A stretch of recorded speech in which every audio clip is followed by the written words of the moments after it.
2017년 호주에 기록적인 폭염이 찾아옵니다. 바닷물의 온도가 치솟았고 그레이트 베리어 리프의 산호가 하얗게 변하는 백화 현상이 일어나죠. 산호의 아름다운 색깔은 공생하는 조류 때문인데요. 산호가 스트레스를 받으면 조류를 쫓아내고 하얗게 변했다가 결국 딱딱하게 굳어져 죽어버리죠.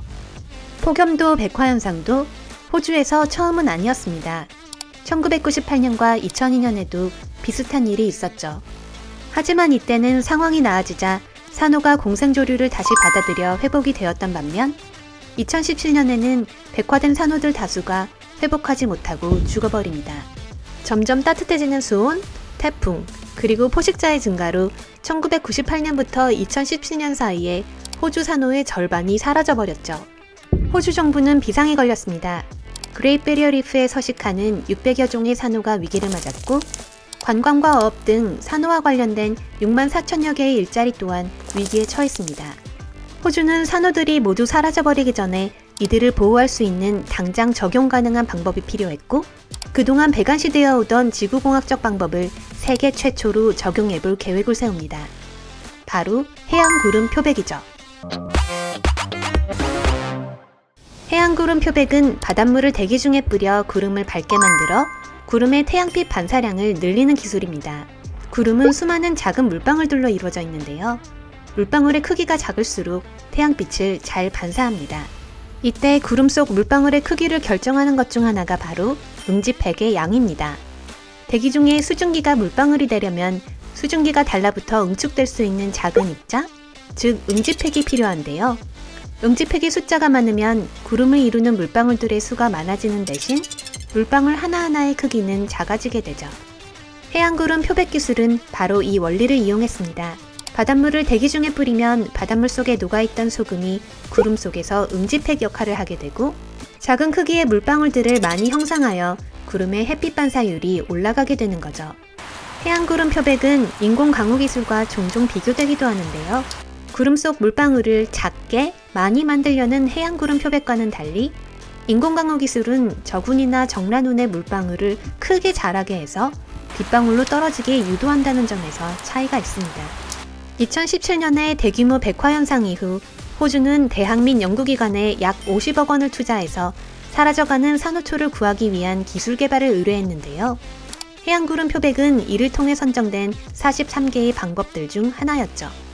산호들이 자라는 따뜻한 바다에는 낮은 구름들이 종종 형성되는데 이 구름들의 햇빛 반사율을 증가시켜서 구름 아래 산호 서식지의 온도를 낮추겠다는 계획이었습니다. 호주는 특히 해양구름 표백이 원하는 시기에 원하는 장소의 온도를 빠르게 낮춰줄 수 있다는 점에 주목했습니다.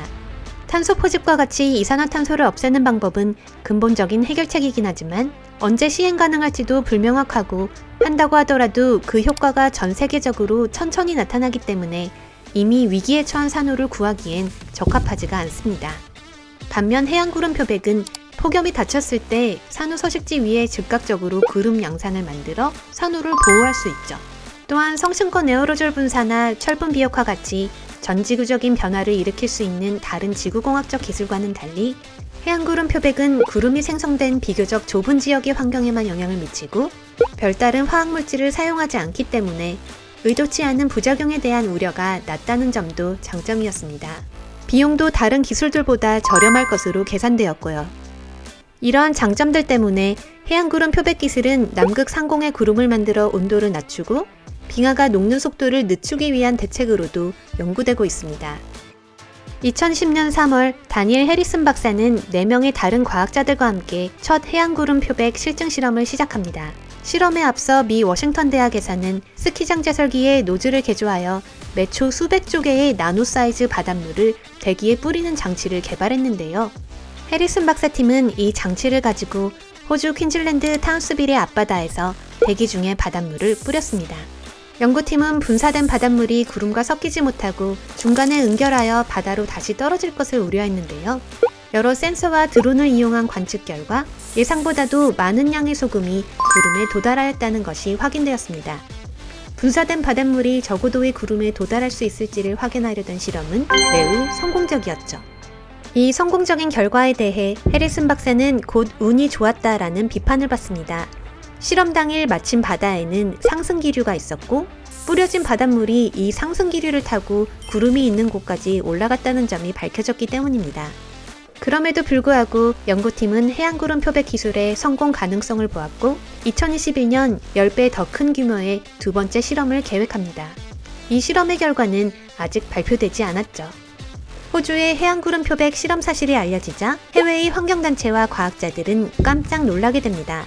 이 실험은 호주 정부의 주도로 조용히 시행되어서 호주 밖에서는 이에 대해 전혀 몰랐기 때문이죠. 환경주의자들은 호주가 모든 지구공학적 방법을 금지하는 UN의 생물 다양성에 대한 협약을 어겼다고 주장했습니다. 이들은 호주 정부가 외부와 상의 없이 해안구름 표백 실험을 몰래 시행하였으며 파급력이 클 수도 있는 지구공학적 실험을 국지적인 적응 정책으로 포장하고 있다고 비난했죠. 특히 대표적인 기후변화 회의론자인 호주의 스콧 모리슨 총리가 탄소 중립이라는 지구온난화의 근본적인 해결책은 부정하면서 지구공학이라는 쉬워 보이는 임시방편만 추구하고 있다고 비판하였습니다. 이에 대해 해안구름 표백 실험을 이끈 해리슨 교수는 이번 실험은 몰래 한 게 아니라 호주 사회 각계각층의 인사들의 참관하에 이루어졌음을 강조했습니다. 정부와 일반인은 물론 그레이트 베리어 리프 주변에 오랫동안 거주해온 토착 주민들과도 상의가 이루어졌다고 이야기하죠. 또한 성층권 에어로졸 분사와 같이 전지구적인 냉각을 목표로 하는 다른 공법들과는 달리 호주의 해안구름 표백은 폭염이 왔을 때에만 산호가 자라는 지역에 일시적인 양산을 씌워주는 것을 목표로 하기에 이들을 지구공학이라는 하나의 범주로 묶는 것은 불합리하다고 이야기합니다. 2020년 하버드 연구팀이 계획하였던 성층권 에어로졸 분사 실험이나 2018년 미국 모스랜딩 연구소에서 시행하려던 해안구름 표백 실험 등 지금까지 계획되었던 지구공학적 실험들은 종종 강력한 여론의 반대에 부딪혀 실험 시작도 전에 중지되었는데요. 해리슨 교수는 이러한 사태를 피하기 위해 의도적으로 지구공학 관련 논쟁을 피해왔다고 솔직하게 이야기하기도 했죠.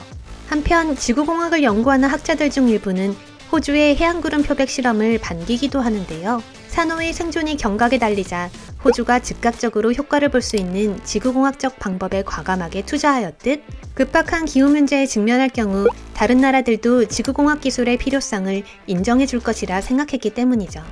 다행히도 그레이트 베리어 리프의 산호는 폭염이나 태풍이 없었던 2020년과 2021년을 거치면서 상당히 회복되고 있다고 하는데요.